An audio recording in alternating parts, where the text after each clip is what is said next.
Gente, é impressionante como nós temos dias e dias, né? Hoje é 1º de abril, tô começando mais um vlog, mas venho de momentos difíceis, porque todo mundo tem. Eu acho que eu comecei a segunda-feira mal, queria ter começado a semana melhor, mas, né, as coisas acontecem, a gente tem sentimentos porque somos seres humanos. Tô aqui pintando as unhas pra ver se isso me dá uma melhorada nos ânimos, no humor. Mas é isso, né? A vida é feita de felicidades e tristezas, e às vezes a gente tem que, enfim, passar por esse momento difícil de tristeza ou até mesmo de ansiedade, porque eu acho que esse é o meu caso. É só pra dizer que tá tudo bem não estar bem, às vezes, né? Tô aqui pra começar o meu vlog de leitura de presente de aniversário, parte 2. Bom, como eu disse, hoje é 1º de abril, eu vou mostrar minha TBR desse vídeo. A princípio, serão essas leituras que eu farei, não sei se eu vou fazer outras ainda nesse vídeo, em outro vídeo, enfim, porque eu tô meio que gravando 2 vídeos ao mesmo tempo. Por isso que não vai ter vídeo essa semana, que seria amanhã, né? Hoje é segunda-feira, então amanhã não vai ter vídeo, só na outra terça-feira, porque eu dependo de outras coisas para gravar um novo vídeo, enfim. Bom, essa TBR tem o quê? Mesmo Rio, da Elisama Santos, que já tá lido. Nós Dois Sozinhos no Éter, da Olive Blake, que eu comecei, mas li isso aqui, só, muito pouco. E Solitária, da Eliana Alves Cruz. Vou falar sobre Mesmo Rio, que eu já li. Eu li, acho que em 4 dias. Este livro aqui, gente, foi uma loucura. Quando eu comecei a montar essa TBR, o primeiro que eu queria ler pra esse vídeo era esse aqui, e eu acertei em cheio, porque eu vivo dizendo, adoro livros que falam de temáticas familiares, que discutem a maternidade, e é exatamente isso que esse livro traz. E ele traz de uma forma, assim, perfeita, perfeita. Eu gostei muito desse livro, mas ao mesmo tempo ele me assustou, porque ele me gerou anseios de coisas que podem ou não acontecer comigo no futuro, pra vocês verem como a minha mente é ansiosa.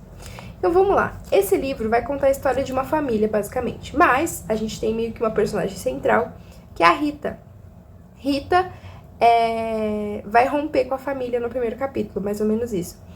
Vai romper com a família por conta da mãe. É uma família de mãe, pai e 3 filhos. Lucas, o irmão mais velho, Marília, a filha do meio, e Rita, a caçula, né? Eles têm mais ou menos 2 anos de diferença de um pro outro. Cada um tem um jeito, tem a sua personalidade. E cada um é tratado de uma forma pela mãe, né? Pelos pais, mas principalmente pela mãe. Tanto que o livro começa com uma frase do Heráclito, que é aquela que ele discute que a gente não pode entrar 2 vezes no mesmo rio, porque nós não somos os mesmos e o rio também não é o mesmo, né? E é meio que isso que esse livro trabalha. Como que filhos criados da mesma forma são criados da mesma forma, entre aspas, porque a forma de tratamento ainda assim é diferente para cada filho. Então, é como se cada filho tivesse um tipo de pai diferente, mesmo que sejam os mesmos pais, mesmo que seja o mesmo pai e a mesma mãe. E a Rita, ela é a caçula, ela foi a que não atingiu as expectativas da mãe, e isso desde criança. Isso faz com que a mãe dela, ao longo da vida, a vida adulta dela, enfim, a adolescência, a vida adulta, a infância também, faça comentários extremamente ácidos a respeito da personalidade da Rita, das coisas que ela gosta, das coisas que ela não gosta, da aparência dela, enfim. É uma mãe muito tóxica, no sentido de que ela é muito cruel com a filha. E, na minha perspectiva, essa crueldade é muito gratuita. Não que ela tenha que ter motivos, claro. Mas, sim, a Rita foi uma criança levada, mas quantas crianças não são bagunceiras na infância e nem por isso os pais maltratam, no sentido de, realmente, de não dar amor, sabe? Eu não tô falando, batia na criança, não é esse o ponto. É não dar amor pra sua própria filha. Enquanto ela vai crescendo e vê os irmãos mais velhos tendo mais atenção da mãe, tendo o amor da mãe, coisa que ela nunca teve. E esse livro, ele é muito genial porque cada capítulo, não necessariamente cada capítulo, mas a autora nos apresenta a perspectiva dessas 5 pessoas da família. Da Rita, dos irmãos Marília e Lucas, do pai e da mãe. Então a gente entende um pouquinho por que a mãe se tornou tão dura com a Rita. Só que de forma alguma isso justifica, de forma alguma. E isso me incomoda muito, sabe? mas ao mesmo tempo é compreensível, porque de fato os pais não são os mesmos para cada filho que eles têm, né? A criação é a mesma, tudo bem, criou da mesma forma, estudam nas mesmas escolas, enfim, frequentou os mesmos lugares, todos os filhos, só que os pais que cada filho recebe são muito diferentes de um pro outro, entende?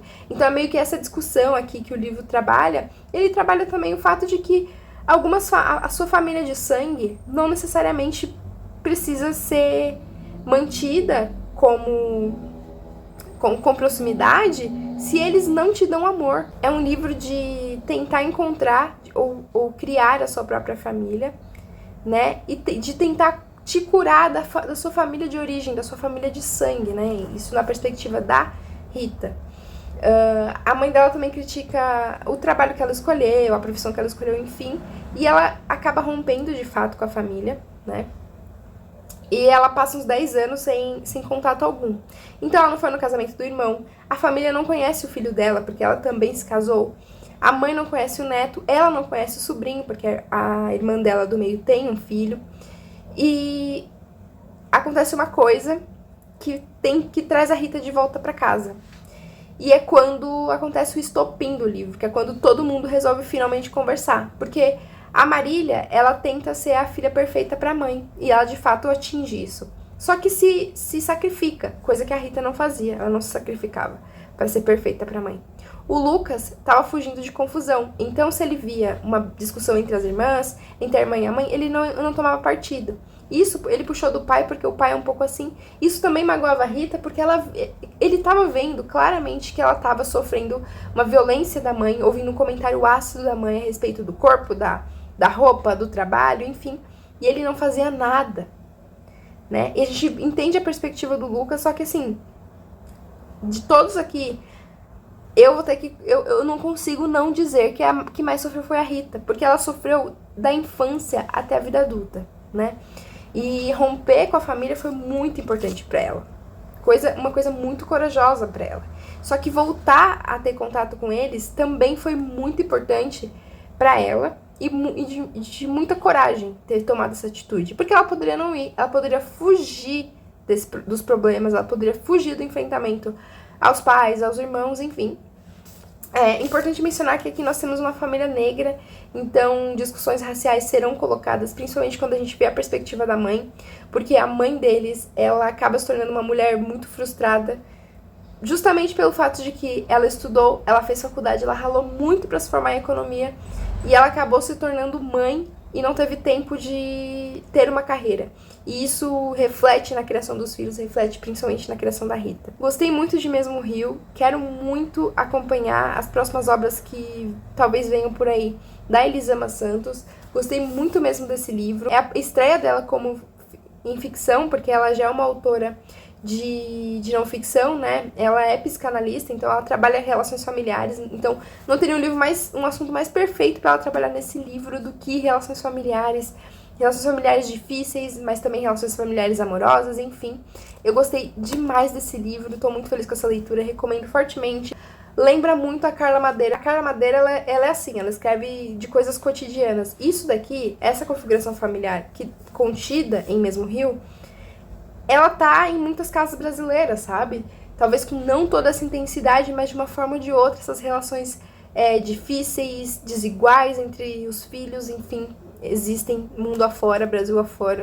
Então eu tô muito, muito mesmo feliz de ter feito essa leitura. É um dos favoritos do trimestre, talvez um dos favoritos do ano, porque, gente, é um livro excelente.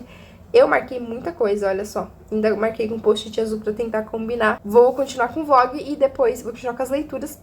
E depois eu volto pra conversar com vocês sobre o próximo livro.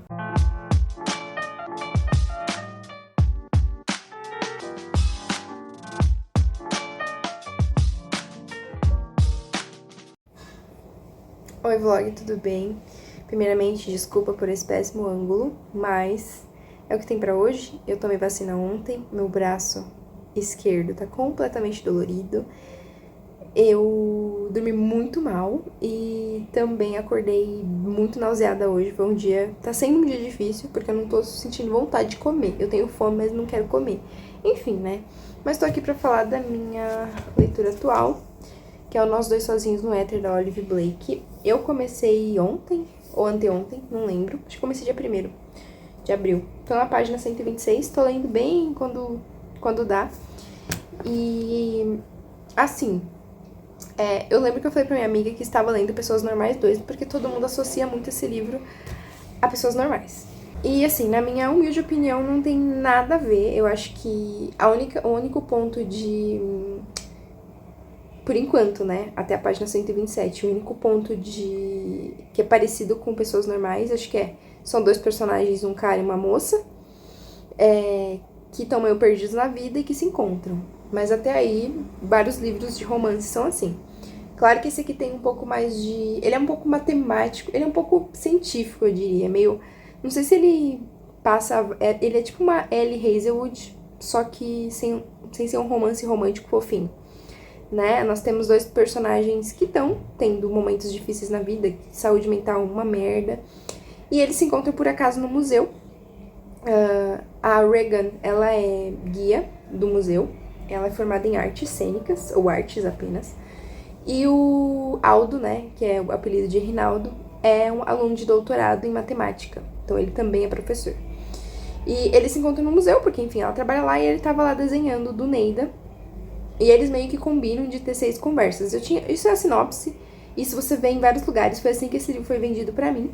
Só que eu imaginei que seriam 6 conversas muito restritas, mas eles têm 6 conversas, eles vão ter ao longo do livro 6 conversas oficiais, mas ao longo do livro eles acabam se trombando, conversando, mas não nas conversas oficiais que eles acordaram entre si. É um livro bem lento, mas não tô achando lento no sentido ruim. É lento de que ele é só um livro que é cadenciado. E o Aldo tem uma relação muito próxima com a ciência, então ele tá meio que estudando viagem no tempo. Ele fala... Então essa capa aqui tem tudo a ver com o livro, porque o Aldo fala de abelhas. As partes sempre começam com estes hexágonos, né? Que também lembram as colmeias de abelhas. Enfim, gente, é um livro que eu tô lendo muito no meu tempo, principalmente porque eu tô com muita dor no braço. Enfim, eu passei mal, eu tive que sair ontem. Saí ontem pra tomar vacina, obviamente. Mas também tive que sair hoje pra resolver coisas. E foi doloroso. Mas o livro tava comigo no trem, no metrô e no ônibus pra que eu ficasse um pouco melhor. E é isso, por enquanto. Eu não vejo a hora dessa semana acabar. Tô cansada dessa semana. Mas eu tô animada pro fim de semana. Acho que é por isso que eu quero que essa semana acabe. Porque eu estou animada pro fim de semana, que tem a Feira do Livro da Unesp. E eu tô gravando um vídeo só pra isso, junto com a Bienal de Guarulhos, que já passou. Então, eu tô animada pra esses eventos. Talvez eu compre livros. Ainda é uma coisa que eu estou pensando aqui na minha cabeça, mas não vai ser muito não, tá? É isso por enquanto. Queria mostrar pra vocês uma coisa que eu tô fazendo com o meu namorado, que é montar um quebra-cabeça. Eu não faço isso desde que eu sou criança. Mas esse aqui, ele é de pecinhas bem pequenas. Assim, desse tamanho. E a gente conseguiu fazer toda a moldura.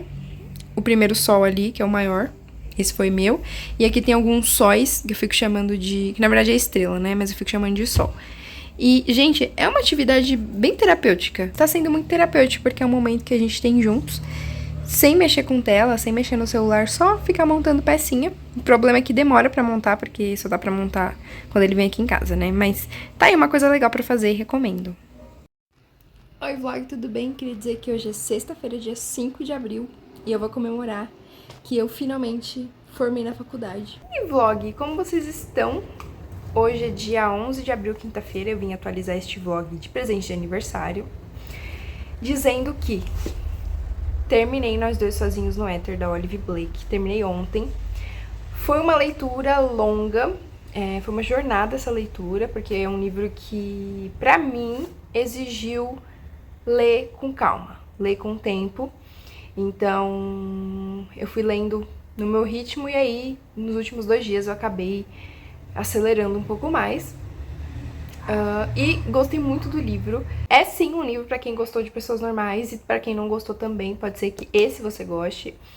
Porque é um livro, como eu disse, de personagens quebrados que se encontram. Que é o mesmo caso de Cleópatra e Frankenstein, que eu ainda não li. O Nós Dois Sozinhos no Éter é um livro bastante sem pé nem cabeça. Mas é um sem pé nem cabeça dentro da cabeça de 2 pessoas. Então, a nossa cabeça, o nosso cérebro, né? ele não funciona de forma linear. Principalmente o desses dois protagonistas aqui. Nós temos duas pessoas que são muito peculiares, que um deles, no caso da Regan, é diagnosticado com transtorno mental. O Aldo não é, mas ele também tem muita dificuldade com algumas coisas.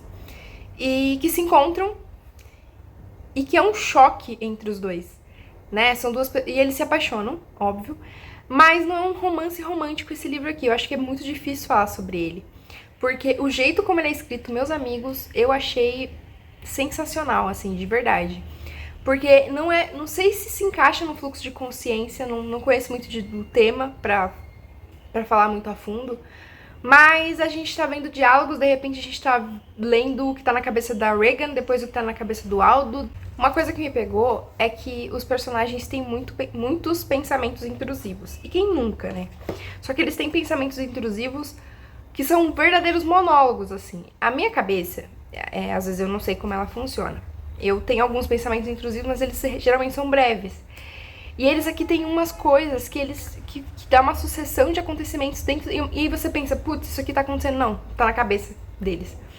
Então é bem maluco de ler. E é bem triste também, claro. São duas pessoas que estão numa condição de saúde mental, assim, difícil de lidar.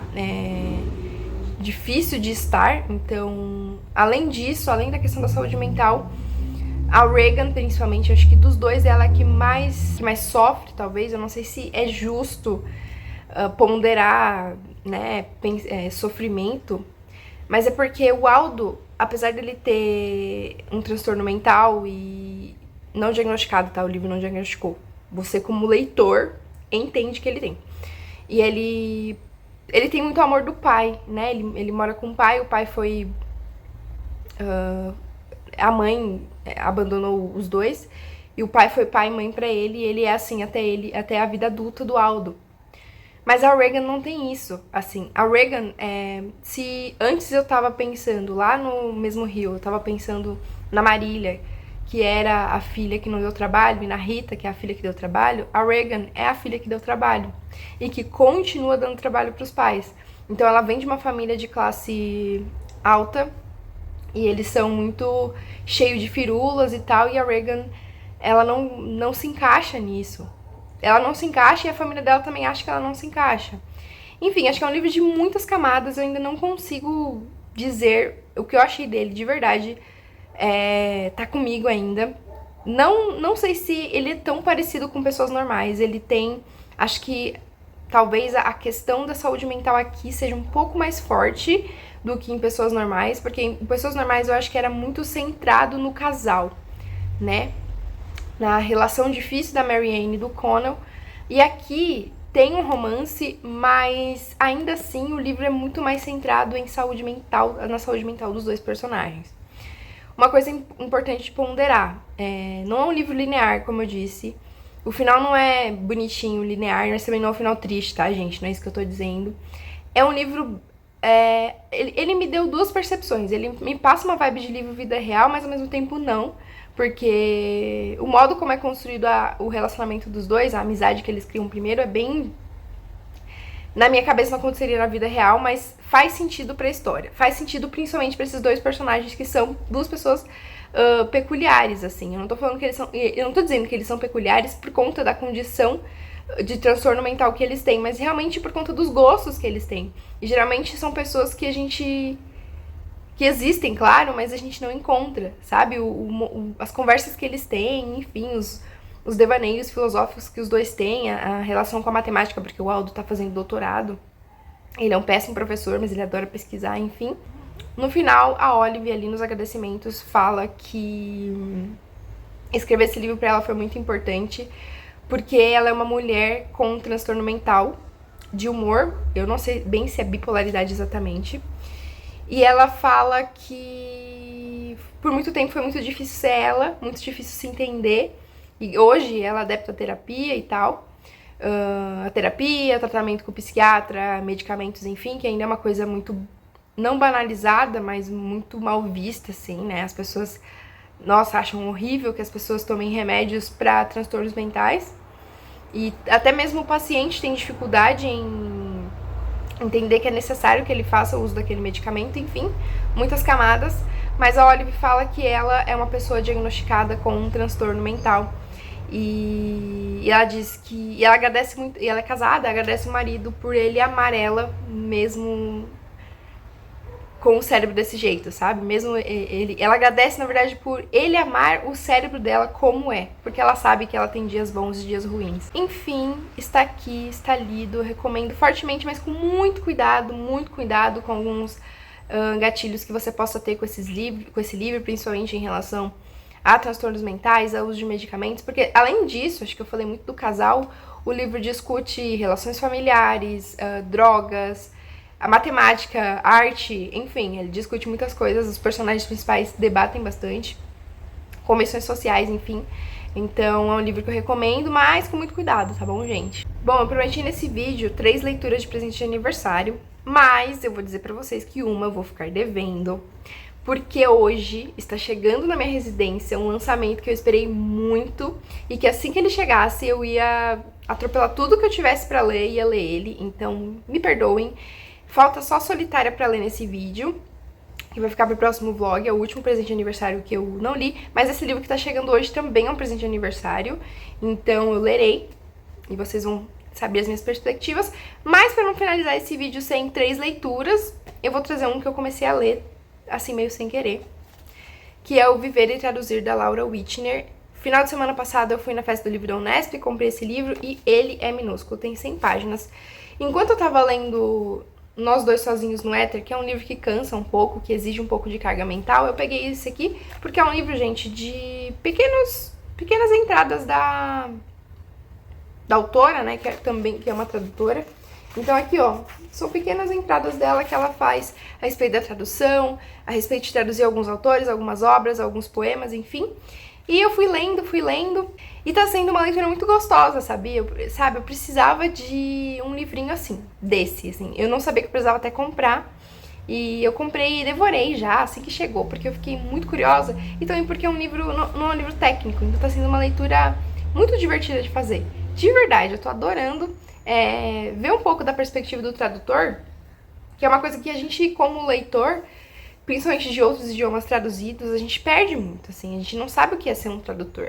Acho que também, é claro, não é que a gente perde, é que a gente não valoriza esses profissionais como deveriam, e é muito legal pensar um pouco no processo de tradução, né? Porque a gente chega com um livro prontinho, mas, cara, alguém traduziu isso aqui para português. Isso aqui, ó, a tradução desse livro aqui, eu imagino que tenha sido um pouco difícil para trazer para português, porque justamente por causa desse fluxo de pensamentos que os personagens têm a todo momento. Então, no momento você tá num diálogo, depois você já tá na cabeça da personagem, enfim. Ler isso daqui tá sendo impressionante de ver como que é ser uma tradutora no dia a dia. A Laura Whitner é uma tradutora do espanhol, né? Então ela é argentina, não é uma tradutora brasileira. E o Viver e Traduzir foi traduzido por 2 brasileiras, que é a Maria Cecília Brandi e a Paloma Vidal. E é muito legal porque ao longo desse livro, as tradutoras também colocam algumas notas de como foi difícil traduzir essa ou aquela frase que a Laura colocou aqui. Então a Laura é uma tradutora do inglês para o espanhol e vice-versa, acredito eu, e elas estão fazendo esse trabalho impecável de traduzir a Laura para o português e falar, olha, a gente perdeu um pouco aqui, porque em espanhol essa palavra é desse jeito, mas em português não tem exatamente a mesma conotação, enfim, tá sendo uma leitura, assim, divertidíssima. Bom, amigos, eu vou finalizar o vídeo por aqui, espero que vocês tenham gostado desse vlog, me perdoem por não ter lido o Solitária, mas eu vou ler em breve. É por uma boa causa, tá? Por uma boa causa. Eu gostei muito de ter feito essas leituras, eu acho que eu escolhi ótimos, excelentes presentes de aniversário. Espero que vocês fiquem comigo pro próximo vlog. Por favor, deixem um comentário, deixem um joinha, se inscrevam no canal. E até a próxima. Tchau!